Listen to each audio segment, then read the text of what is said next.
Et on accueille Julie Souman. Bonjour. Bonsoir. Bonsoir Julie. Bonsoir Julie. Bonsoir. Alors, on a un jingle d'invité en cuisine pour ceux qui découvrent l'émission. Parce qu'il y a plein de gens, Julie, qui sont dans le chat, qui ne sont là que pour toi. Ah bah. Qui n'étaient jamais venus sur Prune Bourbon avant, et qui nous disent on attend Julie. Donc vraiment. C'est sympa. Grosse je suis un peu, je pense, dépassée là, cette semaine. C'est vrai. On va en parler justement parce que c'est intéressant. Donc le principe, c'est l'invité en cuisine, parce qu'on est dans un restaurant, comme vous pouvez le voir. Je n'ai pas ça parce que ma maman est blonde et mon père est chou-fleur. C'est parce que je suis chef de cuisine, et donc le principe de l'émission, c'est qu'on discute entre nous, dans l'arrière-cuisine de la maison de Miladiou, normalement en buvant de la prune et en réinventant le monde, et avec un projet qui est aussi de mettre dans la lumière des gens qui en ont besoin, ou qui ont fait un peu l'actualité, comme tu l'as fait toi cette semaine, Julie. Plutôt pas mal. On a découvert Julie dans un extrait de C'est ce soir, l'émission de Karim, dans lequel tu avais des propos qui... toute l'équipe était absolument unanime en disant « Mais c'est qui? C'est trop pertinent, ça serait génial qu'elle vienne dans l'émission. » Exact. C'est vrai. Donc, on t'a invité, tu as eu la gentillesse d'accepter. Moi, j'ai regardé du coup l'émission. Et en fait, ce qui est le plus marrant, c'est qu'en fait, cet extrait, c'est pas le moment où tu es la plus pertinente et la plus impactante.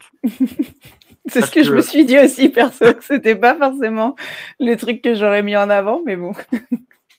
Alors, pendant cette émission, t'expliques que toi, pendant très longtemps, tu votais même plus, en fait, et que tu t'es un peu reconnecté à la politique en tractant pour un candidat aux législatives.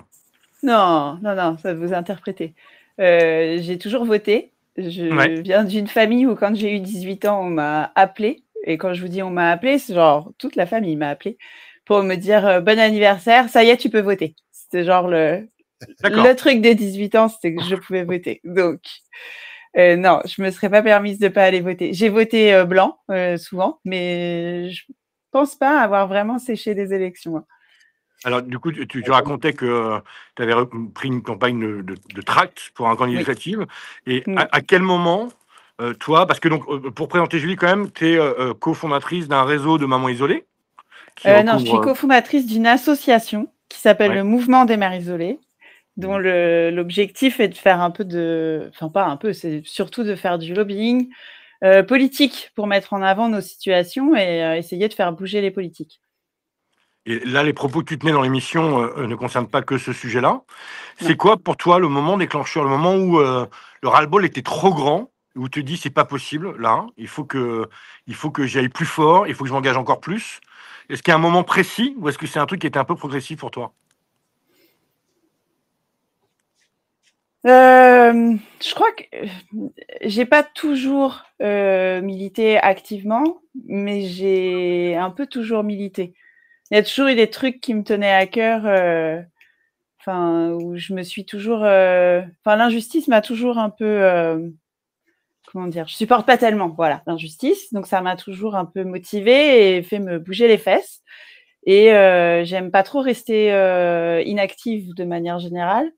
Et après, en général, la vie fait qu'on tombe sur des gens qui sont un peu comme nous. Donc...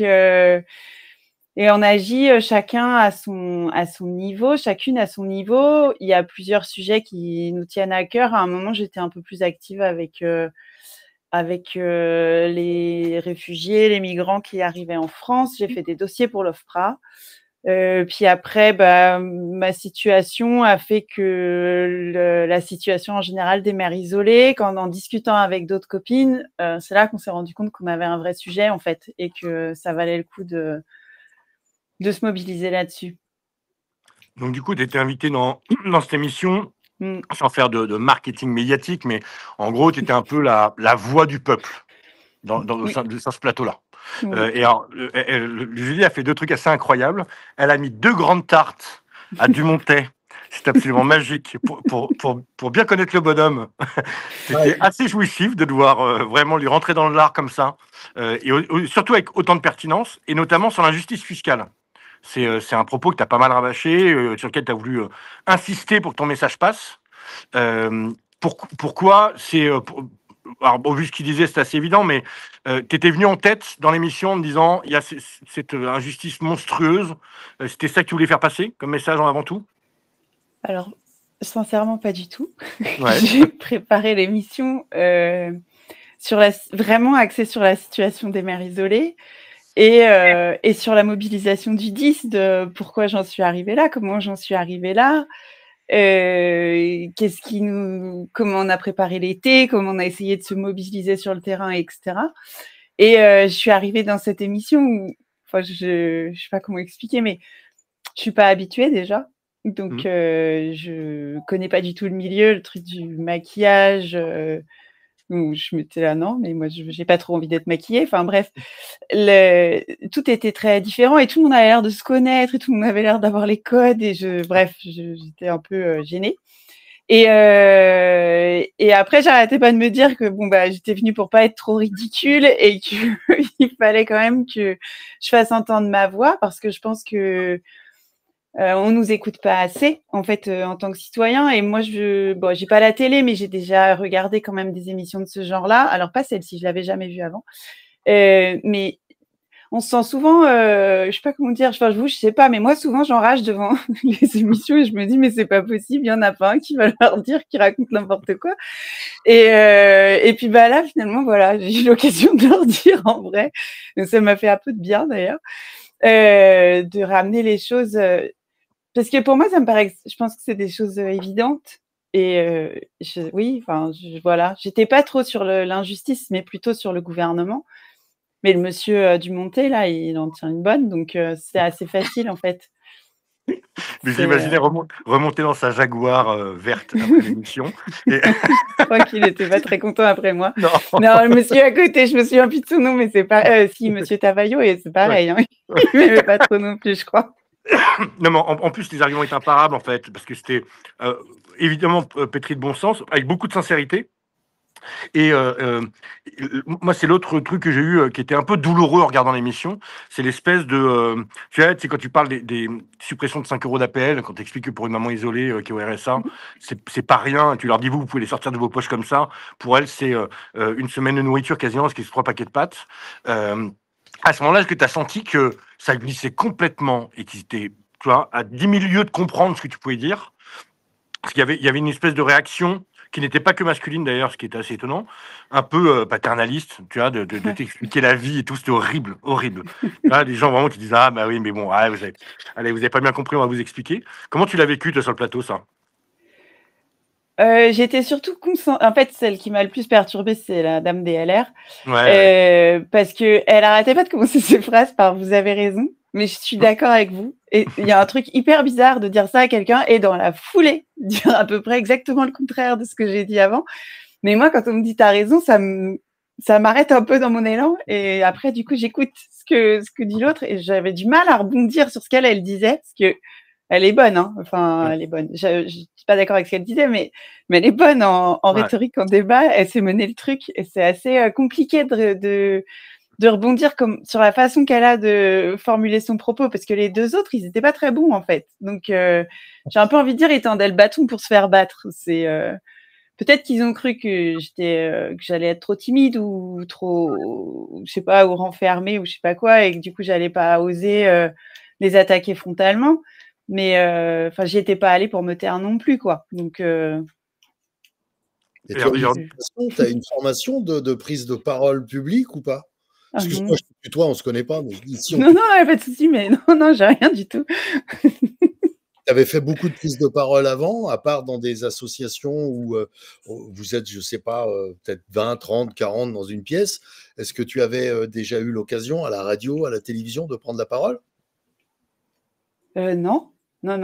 Ah bah, non, oui, en réunion d'association, j'ai déjà pris la parole, mais j'ai pris la parole en AG Île-de-France pour le 10 septembre, le 28 août. J'étais morte de trouille d'être debout au milieu de tous ces gens.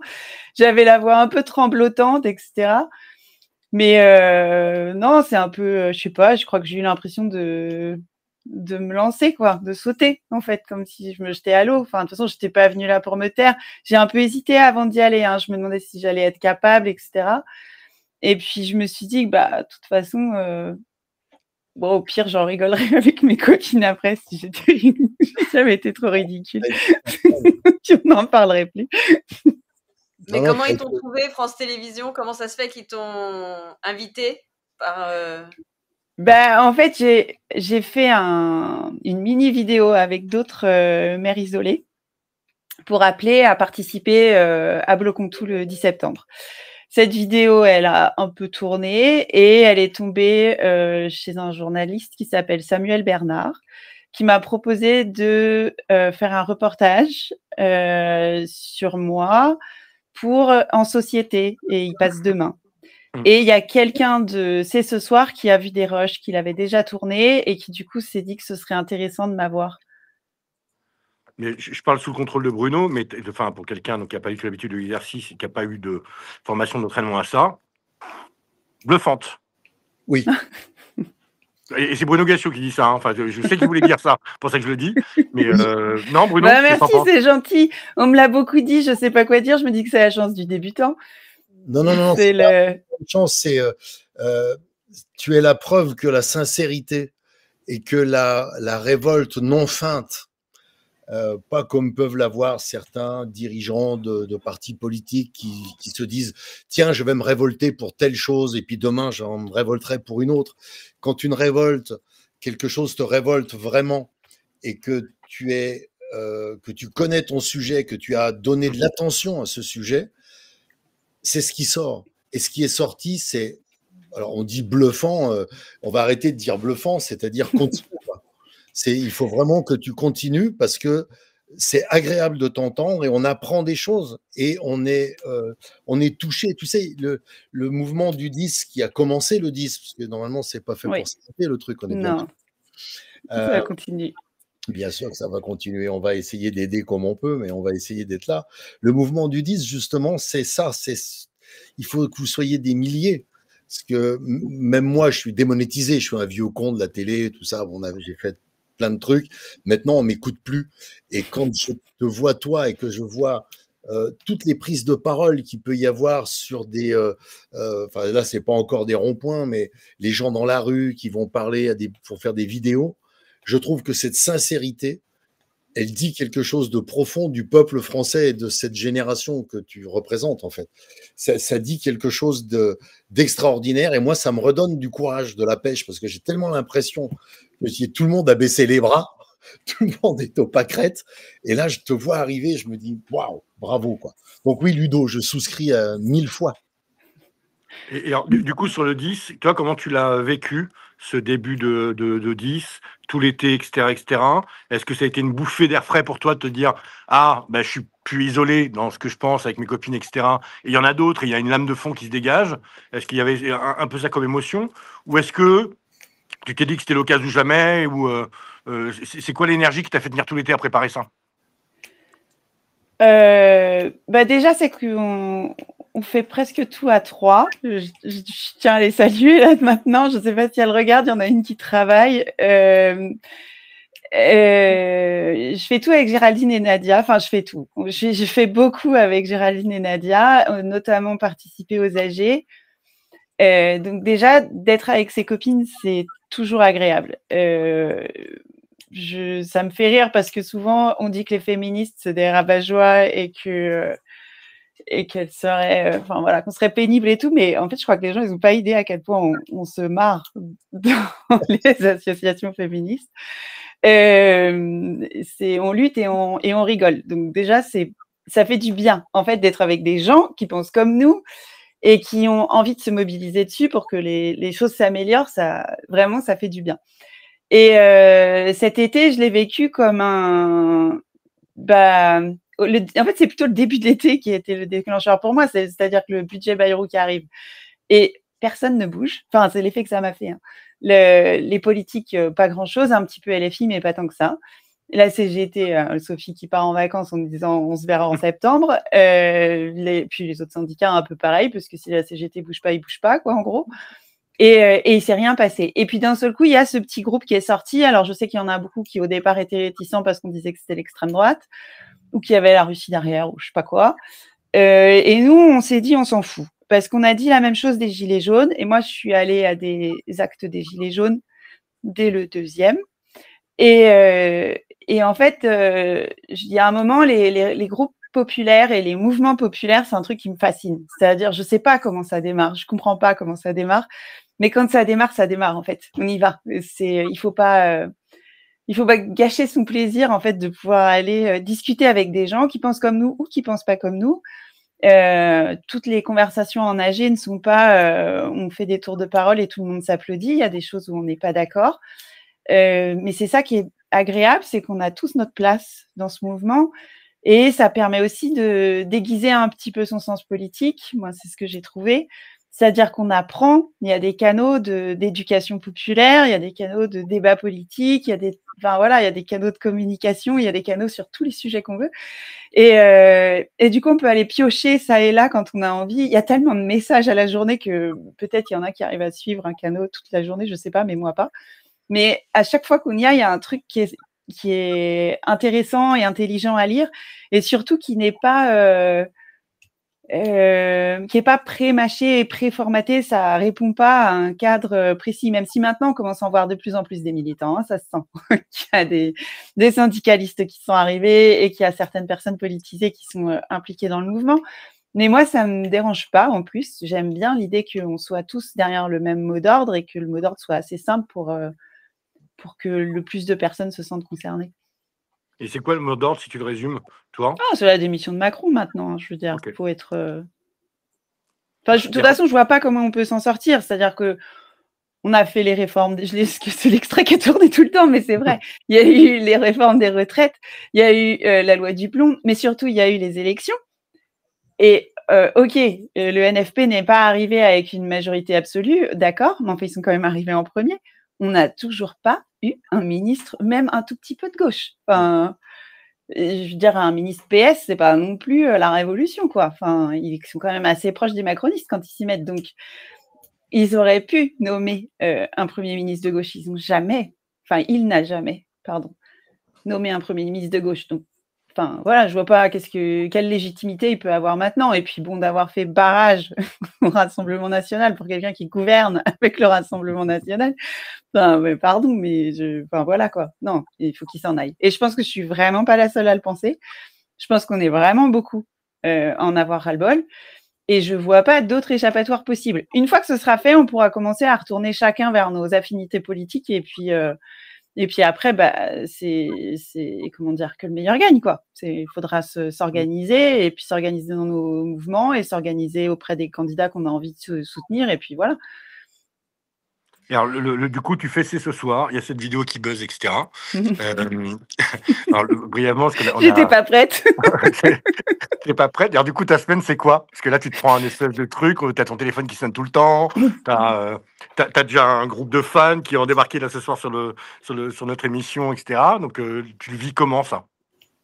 Moi, ça me fait rire. Enfin, mardi, j'ai éteint mon téléphone, hein, pour être honnête. Je l'avais pas dit. Je l'ai dit à quasiment personne, en fait, que je passais assez ce soir. Je me rendais pas compte à quel point les gens regardaient la télé. Et j'étais pas prête pour cet extrait. Je n'ai pas réfléchi à ça. Et du coup, quand j'ai vu l'extrait, ça m'a fait marrer. Et puis de me voir à la télé aussi, hein. Je veux dire, parce que je l'ai regardé l'émission. Ça fait bizarre. Ça vient de faire une belle photo, hein, pour le visuel de Prune-Bon. Ouais. J'étais morte de rire quand je l'ai vu. Et puis, donc mardi, j'ai eu plein de messages de gens, mais hyper gentils en plus, hein. Il y a plein de gens qui m'ont envoyé des messages sur Instagram en me disant que c'était trop bien d'avoir quelqu'un qui parle comme eux à la télé. Et ça m'a fait plaisir. Vraiment, ça m'a fait plaisir. J'ai eu plein de messages gentils. Pour la petite blague, il y en a 2-3 qui ont marqué des commentaires tout pourris sous la vidéo. Et ma fille, ça lui a pas plu. Elle a répondu avec ses copines. Mais elle a répondu des pavés. Ils sont géniaux, en plus. Je vais pas l'afficher parce que elle a 15 ans. J'ai pas du tout envie qu'on aille la faire chier. Mais c'est magnifique. Alors, et ta journée du 10, alors, comment elle s'est passée? Ma journée du 10, elle a été déjà un peu compliquée parce qu'on a une camarade qui a été mise en garde à vue la veille, qui a été retenue 25 heures toute seule dans un commissariat. Le motif, c'est outrage. Elle est toujours pas sortie de l'auberge, donc on rentre pas trop dans les détails sur qui c'est, etc., etc. Mais c'est suite à un collage qu'elle a même pas fait en plus, c'est ça qui est génial. sur lequel, pour faire rigoler la galerie, parce que moi, ça me fait encore marrer, il y avait marqué Darmanin cacaboudin et Rodwell sans cervelle. Voilà, spécial dédicace à ce monsieur qui a l'air de pas avoir beaucoup d'humour. Et donc, elle a passé 25 heures enfermée. Donc, ouais, voilà. Donc, ça a démarré. En fait, on n'a pas beaucoup dormi entre mardi et mercredi parce que tout le monde s'inquiétait pour elle. On regardait tous notre téléphone plusieurs fois par nuit, voir si quelqu'un avait eu de ses nouvelles, si elle était sortie, si elle avait mis un message. Et voilà. Et en fait, elle est sortie le mercredi vers 17h. Donc, ça a un peu chamboulé tous les plans de la journée du 10. Ensuite, on avait organisé, nous, un rassemblement devant la CAF à Versailles et devant la direction de France Travail à Porte des Lilas pour les mères isolées et également les précaires et les chômeurs et les chômeuses parce qu'eux sont touchés, enfin, et nous, on est touchés de plein fouet par la loi plein emploi, ils appellent ça, et le contrat d'engagement qui est à destination des personnes qui sont au RSA à qui on demande de faire 15 heures de travail gratuit par semaine. Voilà, et on voulait, dans le cadre du 10, protester particulièrement contre ce projet-là. Et alors, et pour la suite, c'est quoi la suite? La suite de la journée, d'ailleurs, on a été évidemment à Place des Fêtes. J'ai repris la parole à Place des Fêtes. D'ailleurs, c'était très impressionnant parce qu'il y avait genre, je sais pas combien de personnes à Place des Fêtes. C'était noir de monde. J'avais jamais vu autant de monde de voilà. Et ensuite, il y a eu l'AG le soir sous la pluie qui était pas très audible et du coup, ça s'est fini rapidement et on est rentré chez nous, se coucher, fatigué. La suite, je sais qu'il y avait un truc cet après-midi. J'y suis pas allée personnellement parce qu'il y a un moment, il faut se reposer parce que la semaine a été bien chargée. Hier, c'était la fête de l'UMA et on participait à une table ronde pour l'association avec nous toutes sur les violences d'État. Et puis, donc, des fois, il faut quand même faut souffler puis il faut s'occuper de ses enfants. Oui. Et voilà, c'est important. J'attends la prochaine AG, si j'ai bien compris, elle est lundi soir, voir ce qui se dessine pour la suite. D'accord. Parce que j'ai l'impression que les gens nous disent qu'entre le 10 et le 18, il ne se passera rien. Donc, il se passe plein de choses, tu confirmes? Je crois qu'il se passe plein de petites choses et que la prochaine grosse journée qui arrive, ça va être le 18. Mais je crois qu'il faut que le mouvement, on s'est rendu compte qu'on arrivait à se mobiliser, c'est bien. On s'est rendu compte qu'on arrivait à se parler, à s'organiser. Et maintenant, il faut apprendre en fait de cette journée du 10, pardon, pour la journée les journées qui vont arriver. Parce que je pense que la lutte va être longue. On n'a pas tous les moyens de faire grève pendant très longtemps. En l'occurrence, dans les mères isolées, dans le groupe où on est, quand on en parle, il y en a beaucoup qui n'en ont pas les moyens du tout, en fait. Hein, donc, c'est juste, voilà, quand il n'y a pas d'argent de côté, il n'y a pas d'argent de côté. On ne va pas risquer de se faire... Vous pouvez mettre en place une espèce de caisse pour vous faire aider. Vous avez l'association, elle peut le faire. On n'est pas si bien organisé que ça. Le dis pas. Dis que c'est super bien organisé. Non, mais on est super. C'est juste qu'on est toutes pleines de motivation et on fait plein de trucs, mais on n'est pas si nombreuses que ça. Donc, ça demande, du temps de gestion et en fait, on est toutes plus prêts à aller sur le terrain qu'à se pencher dans la paperasse. Donc, on va finir par y arriver, mais pour l'instant, voilà. Les caisses de grève, le problème, c'est que à moins d'être syndiqué dans une grosse société ou une grosse structure, c'est compliqué d'y avoir accès. Je pense aux aides-soignantes à domicile, par exemple. Avant qu'elles voient la couleur d'une caisse de grève, ça va être long. Et les caisses de grève aussi, ce qu'il y a, c'est que souvent, l'argent arrive en décalé avec du retard par rapport au versement du salaire. Et on n'a pas les moyens, en fait, d'attendre si longtemps. Je sais qu'il y a des questions qui se posent plein sur les caisses de grève. J'ai fait part, moi, de ce qui nous avait été remonté comme difficulté pour les caisses de grève, voir s'il y a quelque chose qui peut être amélioré de ce côté-là. Mais pour l'instant, je ne sais pas. On est nombreux à vouloir... à pouvoir aider, en tout cas. Moi, je fais partie de quelques personnes qui peuvent plus aider financièrement que réellement. On peut sortir dans la rue, on peut faire ce genre de choses, mais le reste, on n'est pas très crédible. Voilà, tu es beaucoup plus crédible que nous. Mais du coup, le sujet se pose depuis un petit moment et on va peut-être réfléchir à l'idée d'une caisse de prunes qui serait à la place des caisses de grève que nous on communiquerait pour pouvoir, comme ça, sur des assos que nous on identifie, etc., pour pouvoir soutenir financièrement ces assos et ces gens. On va y réfléchir, je pense. Ça, ce serait super. Ouais.